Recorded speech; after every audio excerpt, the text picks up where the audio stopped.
It's a wonderful Tuesday afternoon to you right here in the city of Lagos. You're welcome to Rave Sports, and where we give you the very best when it has to do with the world of sports. My name is Adeyanju Ayomi. I will be your host today. For the next 15 minutes or thereabouts, we'll be serving you stories regarding all of the breaking news coming from the world of sports in the past 24 hours. Yesterday, we had a great show. That was not set yesterday, but I was somewhere in the building watching the guys do their thing. And of course, today promises to also be tight as well. We'll be filling you with all of the things happening in the world of sports. I'm not going to be alone today on this show this afternoon. Joining me this afternoon is Wisdom Anamali Tolu Atobatele. Guys, good afternoon. How are you doing? Well, of course, it's good to be back, to let people know, what is going on in the business of sport, and of course, what we are expecting to come down. But of course, this very week, and of course, this past week, reviewing the past activities, and for that, reviewing, the coming activities in the world of sport. Absolutely, promises to be really exciting this weekend. Barcelona will be playing Real Madrid tomorrow in the Copa del Rey first leg semi-final. So yes, promises to be really, really exciting. Wisdom, nice to have you on the show today. It's always a pleasure to be here. Despite the fact we are here yesterday and we had a nice show yesterday. Absolutely. I saw you all suited up with black jackets yesterday. Myself and Toba were just, making fun of it. It's all good. Nice to have you guys on board. Totally interactive show, so we're going to be opening up the phone lines immediately and also the WhatsApp line. You can send in your contributions. If you have any questions that you would like to ask my analyst in the building, they will be willing to also answer your questions as well. Just before we start Niger Corner, I'd like to let you know that today is Christiano Ronaldo's birthday. He's 34, believe it or not. Arguably one of the biggest players this generation has ever seen. He's been really consistent in the past 1 decade, and we just want to wish him the very, very best. Guys, how can you quickly describe Cristiano Ronaldo, 34 years of age? This guy has achieved a whole lot. Wow, it's phenomenal, of course, no doubt about that.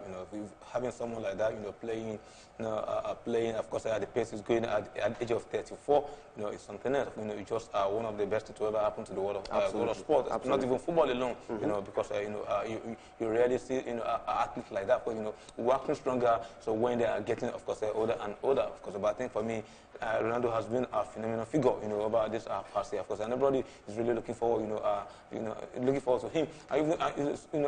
The incoming generation, we have most of them, picking him, as a role, as an all-time, role model, the greatest, one of the greatest ever for, to grace, the beautiful game of football. Absolutely, I totally agree with you. 34 years of age, this amazing young man scored 2 goals over the course of the weekend against Parma in the Serie A, and of course, one of the biggest players that we've ever seen this generation has ever come across. Talented player, Sporting Lisbon, Manchester United, Real Madrid.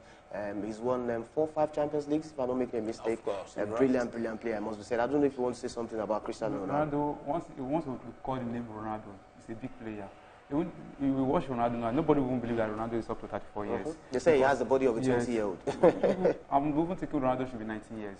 Because the way you even currently in form, always in form, scoring goals, playing as if he's still in 20s. So Ronaldo, for me, is not getting older, he's getting younger. Absolutely. This guy is brilliant, it must be said. I remember Pastor Sheva was saying something about Ronaldo that, very, very hardworking and all. When you go to visit my home, you expect that he should give you, to welcome you, but then Ronaldo welcomes you with exercises and all. But it must be said, this guy is a fantastic player, and we just want to wish him the very, very best. Also, a friend of mine, a very close friend of mine, my friend and my brother, Bimbo Patola, I would like to wish you a belated birthday. Yesterday was his birthday. A broadcaster turned a banker.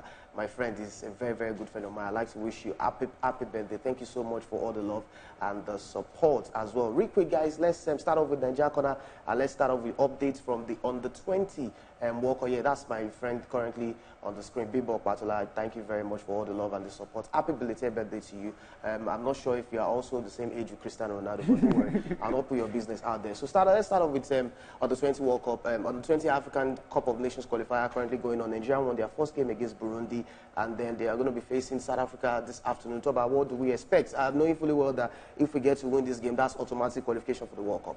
Yeah, because at the end of the the Nations Cup in Nigeria Republic, the 4 semi-finalists, goes through, to the Nations Cup, World Cup in Poland in 2019. Because I am expecting nothing but victory, from the Flying Eagles, we've been a dominant force. When it comes to Africa and under 20 Nations Cup, we've won it several times. Of course, the next country, to have won it, of course, so many times is Ghana. Because Nigeria, has been the leading figure because the under 20 AFCON. So I don't expect anything short of victory, from this way, because I know fully well that they have a very good preparation, before leaving for Mina, where they are having, of course, the game. So Paul Aibugu, of course, is a very disciplined and a tactical, of course, a coach. So he knows his honest and many day. So he knows how perfectly, to grind out results. Also, whenever he needs it, and you know that just a win away, from you picking a World Cup ticket, and of course, picking a semi-final ticket. So in a nutshell, so I expect, the boy, to come out, of course, in the game, be disciplined and execute very well, the tactical formation, of course, by the coach, of course, and they should not take, the South African, for granted, because football is a game of 90 minutes. Leading 2-3-0 does not mean, of course, you have won the game until the referee blow the final before you can say, oh, you've won the game. So they have to be very, very businesslike on the pitch of play. Absolutely, I totally agree with you. Now, currently, the pictures that you are seeing on your screen is a picture of the under-20 team currently in Niger Republic.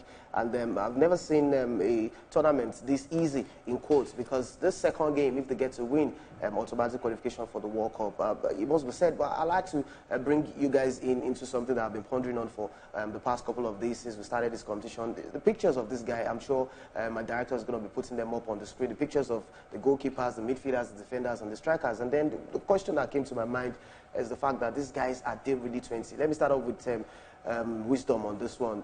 Very soon you're going to be seeing the pictures of those guys on your screen. I think that one of the essence of under-8 tournaments is for us to be able to breed tournaments, to breed players that would come and take over from the senior ones, not necessarily to win. And I'm looking at these guys currently on my screen. These guys, they don't look 20 to me. Wisdom, I don't know what's your thinking about this. Some of the guys there, according to what we saw, Ronaldo is 34 years. Some of the people are more older than Ronaldo, the way we are seeing it. But we should stop the ideas of cheating once you come to a competition like this.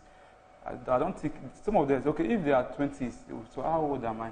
No, these are somebody's fathers. I'm not trying to, to shade anybody here. These guys, they also have families, they have, relatives and all that. But when we say under 20 tournaments, and I'm seeing these pictures of these guys, Toba, I don't know, what's your say on this? There are three factors, of course, even more than 3 factors, we need to consider before, of course, submitting our opinions, of course, on their ages. I think, for me, the idea of course, underage football, by FIFA is, is developmental. Of course, possibly, so you have players that will take over from the senior ones. So when they get provide to, longevity as well. When they get to their retirement age.